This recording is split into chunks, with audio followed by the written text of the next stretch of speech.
In this video, we're going to be talking about normal curve application problems. The application problems are similar to problems we saw in section 6.1. However, these normal distributions will have different means and different standard deviations.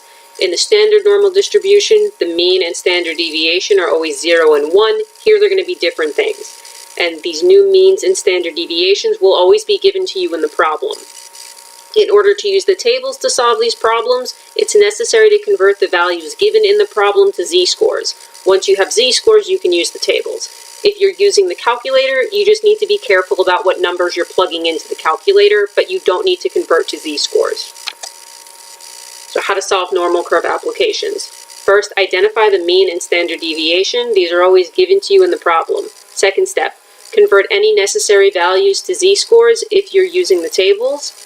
3, draw a picture of the normal curve, place the mean in the middle, and place the values you're being asked about where they belong. So if they're above the mean or below the mean, place them where they should be, and shade in the area you need to solve for. 4, use the same techniques from the last section to find the area, either using the tables or using the calculator.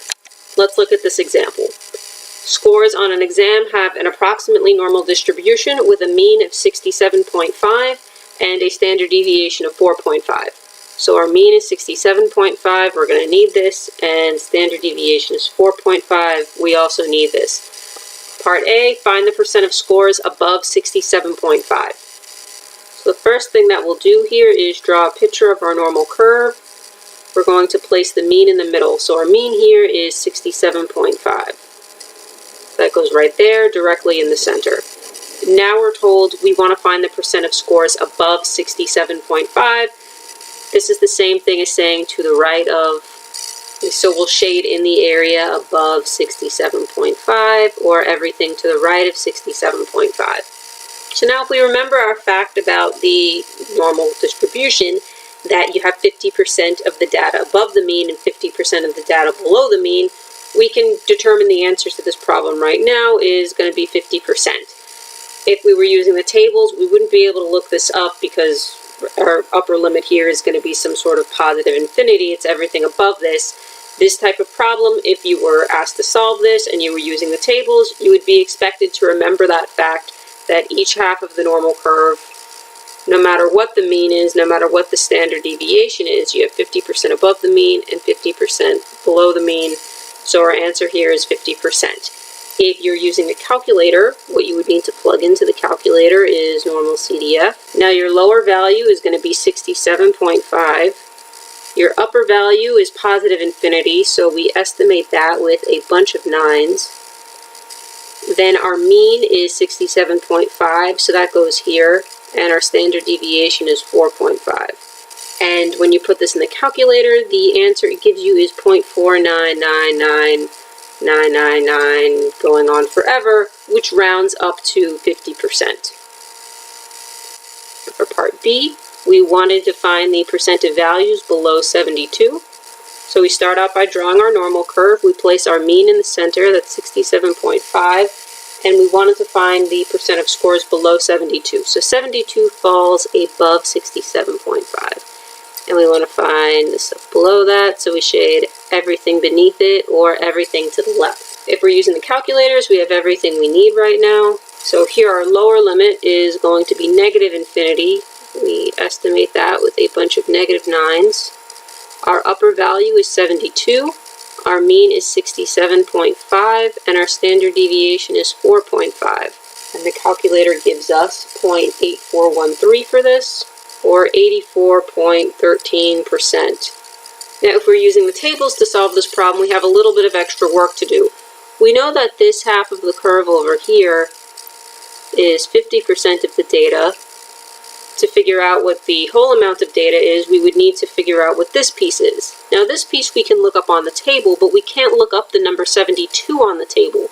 What we have to do is convert 72 to a z-score, look that z-score up on the table, and then we'll know what the area is over here. So to convert 72 to a z-score, remember our formula is z is equal to x minus the mean divided by the standard deviation. So in this case, we have z is equal to 72 minus 67.5 over 4.5. This simplifies to be 1. So we look up 1 on the z table, and it gives us an area of 0.3413. So this piece has an area of 0.5. We're going to add it to the area we have over here, which is 0.3413. It gives us a total area of 0.8413, or 84.13%. Same thing we got when we used the calculator. Okay, part C was asking us to find the percent of scores between 76.5 and 81. So 76.5 falls above the mean, and 81 also falls above the mean. We want to find the area between them, so that's this area here. So now we know in order to find this type of area using the tables, we would look up the area between the mean and the higher value, and then subtract the area between the mean and the lower value. But again, we can't look up 76.5 and 81 on the z-table, so we have to convert them to z-scores first. So for 76.5 minus our mean divided by the standard deviation is equal to 2, and the other z-score, 81 minus the mean divided by the standard deviation is equal to 3. So we have a z-score here of 2, and we have a z-score here of 3. So we need to look up z equals 2 and z equals 3 on the table. We end up doing that, and the areas that we find are 0.4987 is the greater area, 0.4772 is the smaller area. We subtract the two of these, and we end up with 0.0215, or 2.15%. If we were solving this using the calculator, we already have everything we need once we've drawn our picture and seen what the higher and lower values are. So on the calculator, we would get normal CDF. Our lower value is 76.5, higher value is 81, mean is 67.5, standard deviation is 4.5. We put all of that in, we hit enter, and we end up getting 0.0214, or 2.14%, which these answers are close enough. Whether you're solving these problems using the calculator or using the tables, you have to draw a picture of the standard normal curve relevant to the problem and label everything. If you're using the tables, of course, write down whatever values you get from the tables. If you're using the calculator, make sure that you write down exactly what you're putting into the calculator. Part D gives us an additional piece of information that there are 1,000 students that took the exam, and then they want us to find the number of students to score between 63 and 76.5. So 63 falls below the mean, and 76.5 falls above the mean. So we have this middle piece of area like this.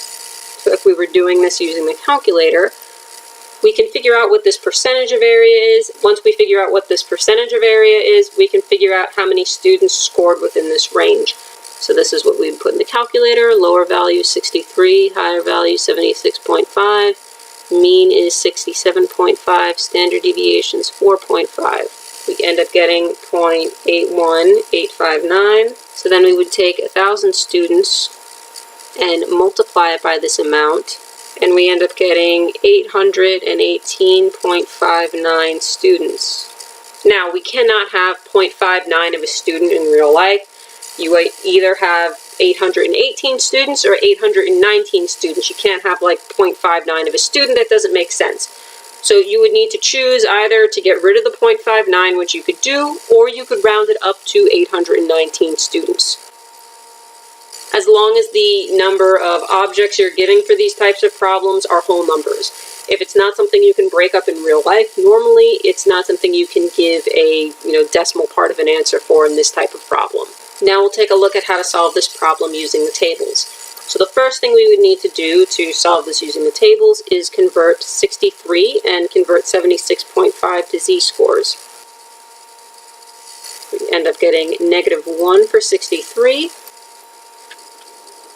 and we end up getting +2 for 76.5. So we would look up -1 and +2 on the z-table, and the two pieces of area that we're going to get is 0.3413 and 0.4772. So we just need to add these two pieces together to get the total amount of area, and we get 0.8185 Then we multiply that by 1,000 students. We get 818.5, and again, this rounds up to 819 students. Okay, so here's another example. What I would suggest doing here, pause the video, try to work through this example on your own, then hit play to see me go through the solutions. Here we're told in a college the heights of all male students have an approximate normal distribution with mean of 178 and standard deviation of 6. Suppose there are 4,500 male students at the college. So this piece of information is going to be important in some problems, but not all of them. Okay, so now we'll go through parts A through D. So part A wanted us to find the percent of heights between 172, a value below the mean, and 190, a value above the mean. So we start this off by drawing our picture like this. If we wanted to solve this in the calculator, we have a clear lower limit and a clear upper limit. So we put this into the calculator and we end up getting 0.81859, or 81.86%. If we wanted to solve this using the tables, we have to do the additional work of converting 172 and 190 into z-scores. So for 172 minus the mean divided by the standard deviation, we end up getting -1. For 190, subtract the mean, divide by the standard deviation, and we end up getting +2. So then we would look up -1 and +2 on the z-table, or we would look up +1 and +2 on the z-table, and the values we're going to get is 0.3413, and we're going to get 0.4772. So we add these together to get 0.8185, or 81.85%. Part B asked us to find the percent of heights between 160 and 166. So these are two values below the mean, so when we draw a normal curve, it's going to look something like this. If we were using the calculator to solve this, we can very easily see what our lower and upper value are. So this is what we would plug into our calculator. Normal CDF, lower is 160, upper is 166. Our mean is 178, standard deviation is 4.5. We hit enter, we end up getting 0.0214, or 2.14%. Now, if we wanted to solve this using the z-tables, we have to convert 160 and 166 into z-scores. So for 160, that's 160 minus the mean of 178 divided by the standard deviation of 6, and we end up getting -3. For 166, subtract the mean, divide by the standard deviation, and we end up getting -2.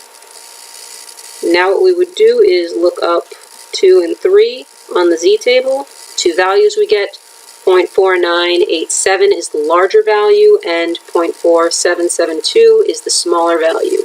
So we subtract and get 0.0215, or 2.15%. Now looking at part C. Here we're told Tom is 184 centimeters tall. About how many male students are taller than him? So the way this question is worded, they're asking us to find a specific number of students. So in this problem, we need to use the fact that there's 4,500 male students at the college. First thing we need to do is figure out what percentage of students are taller than him. Our mean was 178. We were told he's 184 centimeters tall. So that's above the mean. So we want to see how many are taller than him. That would be this shaded area here. So if we were using the calculator, this is what we plug in, normal CDF.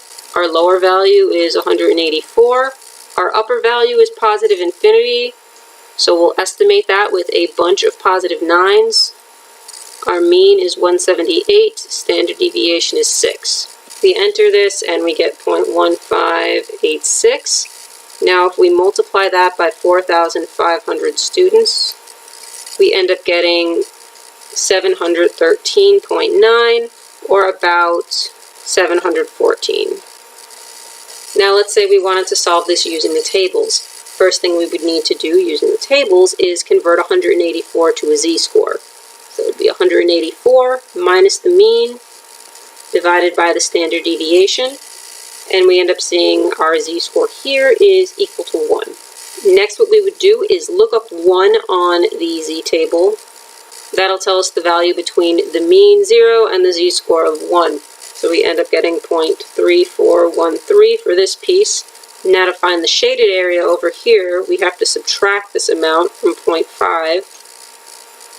So remember, each half of the normal curve is 0.5, so that tells us the shaded area over here is equal to 0.1587. Now we'll take this number and multiply it by the number of students, and we end up getting 714.15, so we could say about 714 students. In part D, we're told Jim is 196 centimeters tall, and we want to know about how many students are shorter than him. So again, we're looking for a specific number, and we're going to need to use the fact that there's 4,500 male students in the college. So our normal curve diagram will look like this. We want to know how many are shorter than 196 centimeters, so we're going to shade everything below that. So if we were using a calculator, we would go to normal CDF. Our lower limit here is going to be negative infinity, so we estimate that with a bunch of negative 9s. Our upper value is 196, mean is 178, standard deviation is 6. We put that into the calculator, we end up getting 0.9986. So now we would multiply this by the amount of students, and we end up getting 4,493.92. So we'll round that up and say that it's about 4,494 students. Now, if we wanted to solve this using the tables, first thing we have to do is convert 196 to a z-score. That'll be 196 minus the mean, 178, divided by the standard deviation of 6, gives us a z-score of 3. So now we're going to look up the z-score on the table. When we look up 3 on the z-table, we end up getting 0.4987. So this area between 0 and 3 is going to be 0.4987, and the other half of the normal curve is 0.5. So we have to add these two together. That gives us a total area of 0.9987. Now we'll multiply this by 4,500.